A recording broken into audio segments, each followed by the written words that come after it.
بسم اللہ الرحمن الرحیم۔ محترم ناظرین، میرا آج کا موضوع ہے موسم خزاں کی احتیاطی تدابیر۔ سال کے 4 موسموں میں جن میں سے ہر ایک کی اپنی ایک خاص طبیعت ہوتی ہے، خزاں کو خاص اہمیت حاصل ہے۔ اس میں زیادہ احتیاط کرنے کی ضرورت ہوتی ہے۔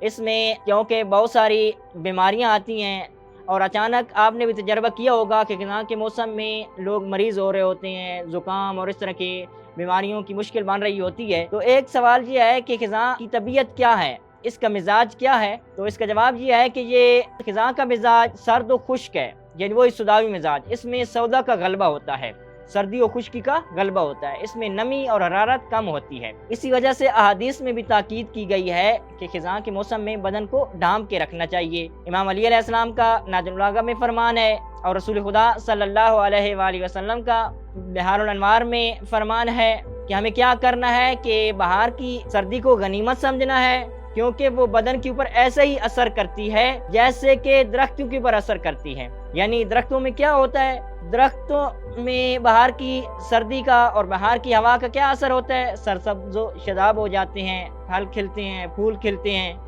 اسی طرح بدن کے اوپر بھی تاثیر ہوتی ہے اس ہوا کی۔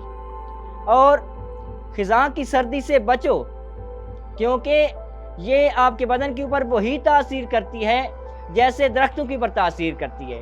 خزاں کے موسم میں کیا ہوتا ہے، پتے جھڑنا شروع ہو جاتے ہیں اور اس کے علاوہ نمو کم ہوتی ہے۔ لہٰذا ہم نے ایک کیا کام کرنا ہے، بدن کو ڈھانپ کے رکھنا ہے اور سردی سے بچنا ہے۔ لیکن ایک اور جو ہے کہ ڈھانپنے کا مطلب یہ نہیں ہے کہ ہم نے سویٹریں پہن لینی ہے، کوٹ پہن لینا ہے، بلکہ یعنی ایسا ڈھانپنا ہے کہ جسے پسینہ بھی نہ آئے، کیونکہ الٹا پسینہ اگر آنا شروع ہو جائے گا تو الٹا نقصان ہوگا۔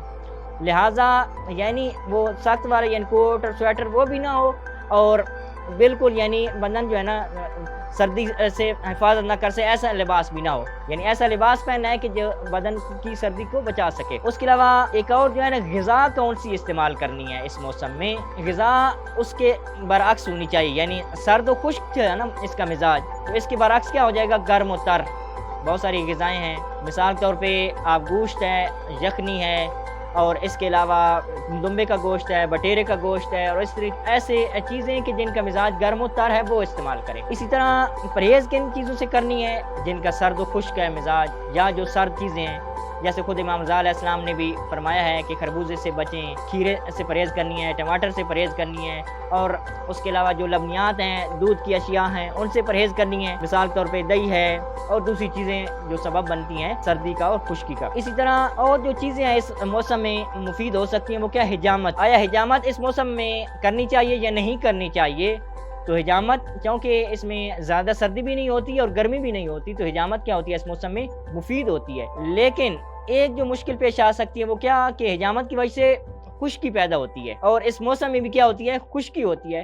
تو ایسے لوگوں کے لیے حجامت کی تجویز ہے کہ جو دموی مزاج ہوں، ایک تو یعنی جن کا مزاج کیا ہے، خون والا ہے، اور اس کے علاوہ جن کا خون گاڑھا ہے یا خون میں چربی ہے تو ان کو حجامت کرنی چاہیے، اور دوسرے لوگوں کو حجامت نہیں کرنی چاہیے۔ اس کے علاوہ دوسرا بادکش وغیرہ یہ بھی مفید ہیں اس موسم میں۔ بادکش سے کیا مراد ہے، وہی جو پمپ کرتے ہیں، پمپ دوسرا گرم چیز ہوتی ہے، آگ کے ذریعے سے کپ کو گرم کرتے ہیں اور پھر جو ہے نا بدن اوپر لگاتے ہیں، تو کیا ہوتا ہے، بدن کو حرارت پہنچتی ہے۔ اس کے علاوہ مالش، گرم تیلوں سے مالش کر سکتے ہیں، جیسے بادام کا تیل ہے، اس کے علاوہ دوسرے جیسے زیتون کا تیل ہے، اور گل سرخ یعنی گلاب کا جو تیل ہوتا ہے اس کے ذریعے سے مالش کی جا سکتی ہے۔ اور ورزش اس موسم میں، یعنی ایسی ورزش کی جو بدن کے لیے مفید ہو، حکمات جو ہے نا وہ ایسی ورزش کی جس میں بہت زیادہ پسینہ آئے اسے منع کرتے ہیں، لیکن اتنا پسینہ آئے کہ آج کل یعنی کانوں کے نزدیک جو پسینہ آتا ہے اس حد تک پہنچ جائے تو اس کو ہم ورزش حکماء کے نزدیک وہ بہتر ہے۔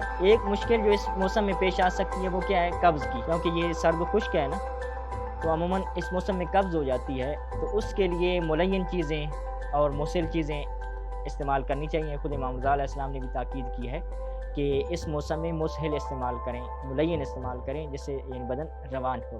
امید ہے انشاءاللہ اللہ تعالی ہم سب کو اس موسم میں بیماریوں سے بچائے گا، اور ہم ان چیزوں پر عمل کریں گے جن چیزوں کی اہل بیت اطہار نے تاکید کی ہے، اور امید ہے یہ ویڈیو آپ کے لیے مفید ثابت ہوگی۔ اللہم صلی علی محمد و آل محمد وعجل فرج۔